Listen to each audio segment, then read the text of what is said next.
Hey, what's up guys, welcome back to another video on the channel. Wow, what, wow, it's the time of the year again where we do our Premier League prediction video as well. Um, you guys can see, starting on the 20th, I'm using Google Sheets, yes.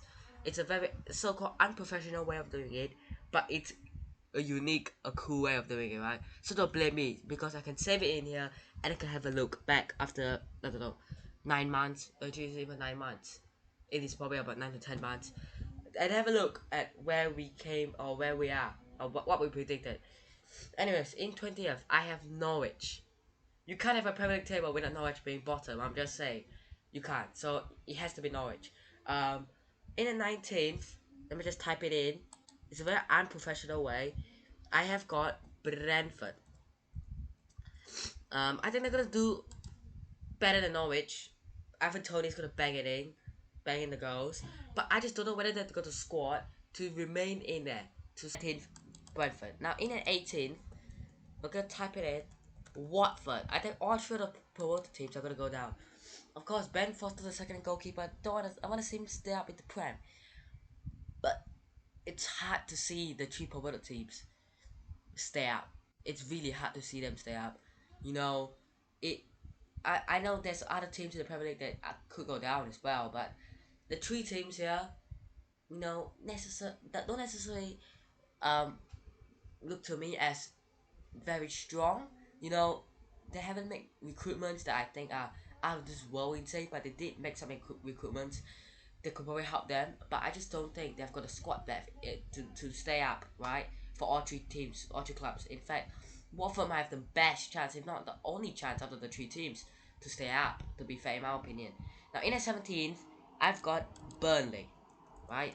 I think it's gonna be a close call once again. I think Burnley, they're not going to like go down, but I think they're gonna be in at 17th. I think it's gonna be up to the last game of the season, and then they're gonna go down, and then they're gonna like stay up. But it's gonna be a tough one. It's gonna be a last game. It'll be decided on the final match day. Of Burnley, I've got Brighton, right? I just don't. I just think they're gonna be part of the bottom five. Not gonna get relegated in my opinion. I think they're gonna stay out. But I think it's not gonna be one of those seasons that you look at for Brighton that is not really good season, right? You expect to push better than like the top bottom five, right? Definitely, right? I think Brighton never have a team that could definitely go far, but you know, you look at the team, doesn't really have much quality in it. Yes, right? But I feel like they still need a couple of players here and there to help them, go further. I just think that with the current squad right now, I in at number 15, and I have got Southampton. I feel like they could potentially do worse, right? They could go down. They could be 17th or 16th. With the departure of Danny Ings, their best player, scoring on the goals for them, with the soon or maybe not departure of James Ward-Prowse, which is another fantastic player, and even close, Jan Vestergaard is leaving to Leicester. I think this is shambles from Southampton, but whether they could, still fight for, you know, 15th, 16th would be a W in my opinion for them because they lost three insanely talented players in that squad. Attack, midfield, defense. It's just getting torn into pieces. I mean, with those players, they can't even do that well, yet let alone without those players. So I'm gonna think it's a struggle, but whether they're gonna do worse than the five teams in the bottom is just like I don't know, right? In at 14th, I've got Newcastle United. Among those teams I've just spoken about, Newcastle might have the most chance to get further ahead of them. So that's why I put them in 14th. I just don't know whether Steve Bruce's side can go far. Of course, whether Joe Willock is gonna sign for them, I mean, I don't know. I haven't read whether he's a Newcastle player. He might be. He might not have been. I did see Mikel Arteta say that Willock is their player. So never know. But Willock, of course, was a fantastic servant when he was on loan at Newcastle. And then you look at the other team, Saint Maximum, sorry, not Maximum, and Miguel Almiron as well. Some fantastic wingers and players. In fact, they're not necessarily just wingers. They can play up front. They can play at the number nine. They can play at the cam role. But with two insanely talented players, you look at the rest of the team. You know, in the defense, are they going to be strong enough? Of course, Martin Dubravka and Ned, brilliant. Up front, do they have a decent number 9? Joe Linton, I mean, I don't know about him. So, you're looking at Newcastle being a bit shaky this season, but I think they'll still do alright. 14th for me.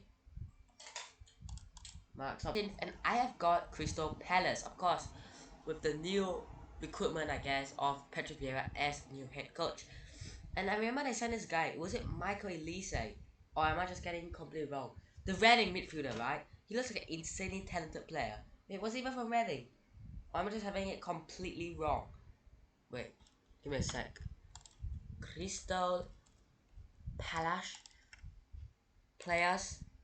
I mean, to be fair, they've got Mark Gurley, their new signing as well. A defender from Chelsea. Where's that guy? No, Michael Olise from Reading. Not Elise, but Olise, right? I mean, I still kind of got it right and got it wrong. But, of course, I've just seen a lot of predictions say Palace are going to do well. Some say Palace are going to do bad. Some say they're going to do well. I think they're going to stay in that area where you look at it being like, it's not a bad season, but surely they could have done better. So, that kind of season. Um, so yeah, that for me is Crystal Palace in 13th. In at 12th place, and I've got Wolves. An interesting one. You know, when you look at Wolves, they have got their manager left. Nuno Espirito Santo left the club. You know, and then you look at the team. Have they, necessarily made huge improvements? No, but they still have very strong players. Pedro Neto, of course, out, but will be back. And then Raúl Jimenez, well, of course, back with after his horrendous injury. And then the team looks solid. But I just don't know whether they have got it to push all the way up to top 6, top 7. Do they have the depth, the quality? I'm not saying that the players of Wolves are bad quality, right? But compared to other teams that have made, we're going to get on to Villa in a second, or maybe not in a second, but in a few minutes as well. Do compare those two teams together, Wolves definitely lost out. I feel like they should have probably made a couple more signings, you know, but I still feel like it's gonna be a 12th place finish for Wolves. If you look at it, it's quite disappointing for Wolves, but at least it's not worse than 12th. So for me, it's 12th place for Wolves. In the 11th, I've got Everton. Everton is a team that I think has the ambition to push for top 7, top 8, but you know, I just don't know. I just don't know. This team, I gave them a lot of hope when Ancelotti was there last season. They ended up disappointing me. So I don't know whether I want to expect the same. Do I think Rafa Benitez, the man who taught Everton a small club, and you guys can say it's out of context, he doesn't mean it, but what he said is said. I can't just go to this person and say you're ugly, and then a day later I say you're beautiful. Will you be my girlfriend? I can't do that. You know what I mean? I can't call you ugly a day and then call you beautiful the next day. It's it's just unexplainable. It's the same thing. So you guys can say it's out of context. Up to you, right? Personally, for me, that is the way. So I still think that he's gonna do a decent job, semi-decent job, but I just don't know whether it's gonna be what Everton need. I just don't think that the recruitment of Rafa Benitez as new manager is necessarily good enough for them. I just feel like they need a manager that can have the aspiration to push all the way, all the way. I mean, Rafa maybe could, but I just don't know. I just don't. In the 10th place, I've got Leeds. You guys could have seen that I've got the Premier League search. I'll just look at all the teams. I can't remember all the teams, right? Plus the promoted ones. My head is still fresh of the teams like West Brom and all, but get out of here. Anyways, Leeds United in 10th, Marcelo Bielsa. And I've seen a lot of people say the second season is like, I don't know what you call it, but it's just like, I think they're going to do well. I want them to do well. I like Marcelo Bielsa as a manager, but I know a lot of people don't like Leeds, you know. But hey, I feel like they're going to push for a top 10 finish. I think 10th is good. If they can get any higher than that, it's a fantastic season for them. So for me, Leeds United in 10th spot. In at 9th place, I've got Aston Villa. Wow, I never expected myself, me, a team that 2 seasons ago was like 17th, last match day didn't go down, to suddenly being ninth. Like, this is like the recreation of Sheffield United. No one expected them to. I guess people do expect Villa to. With the recruitment of Leon Bailey, Emi Buendia, Danny Ings, and potentially James Ward-Prowse like we discussed a few minutes ago. But the departure of Jack Grealish, I feel like when they made the signings, it's like a rocket up. But when they sold Grealish, it went down slightly. I just feel like they're still gonna do well, but I feel Arsenal because it's Arsenal, right? They should be lucky I didn't put them in like what 15th. Arsenal are a shambolic club. Like we all know that. So I don't even need to explain why I put them in 8th. I just put them in 8th because they're Arsenal, right? 7th place, I've got West Ham.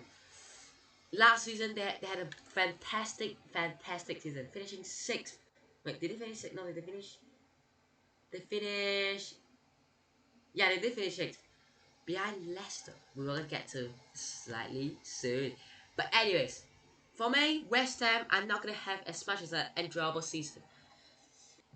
I just don't know whether West Ham can keep it up. I don't know.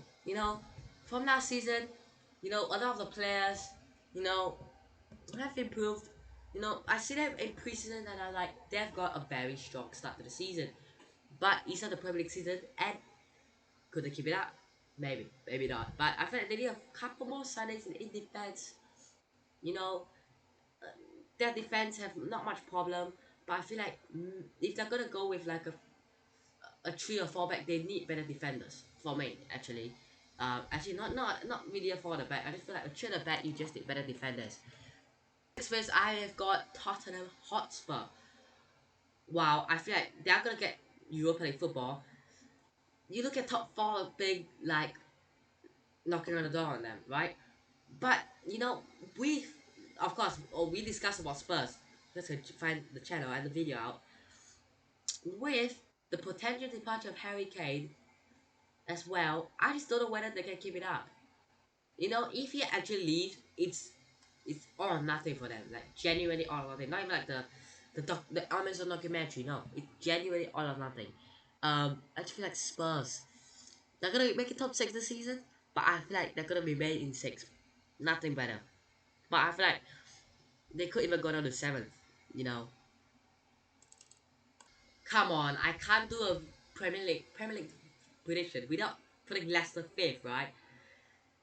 It's getting a bit of a joke now. I mean, even though I'm laughing it all the time, even though it is a joke, if you actually think about it, how have they not made top 4 for 2 seasons in a row? I don't know, but I feel like it's gonna be the 3rd season in a row. I feel like they're stay in the top 4 spot, being chilling, and then all of a sudden they just lose it and they just finish 5th. That's my prediction for Leicester. They have made a couple of good signings. Patson Daka, very good signing as well. So yeah, I just feel like they might still need a bit of players here and there, but the attack with Daka and Vardy up front, how dangerous is that going to be? 4th place, I have got Liverpool. Amongst the other top 4 teams that you guys probably already know, they haven't made much recruitment. In fact, they haven't made any, though I don't think so. I just feel like with how tough the Premier League is gonna be, and in fact, if they're gonna get more injuries, it's gonna be done for them. It's gonna be over for them. So I feel like it might already be over before it started. I feel like Liverpool, if they want to make it top 2, top 3 even, it's gonna be quite tough. But hey, top 4, I feel like 4th is not a problem for me, in my opinion. I feel like amongst the other teams around them, like Leicester, Spurs, I feel like they've got much challenging quality top 4 squad. But you compare the other 3 teams that we're gonna talk about later on, not really. So I'm putting them 4th. In at 3rd place, I have got Manchester United, Liverpool's biggest rivals. Apart from Everton and Manchester City. I mean, they just make rivals with everybody, right? But hey, Manchester United, the big rival, right?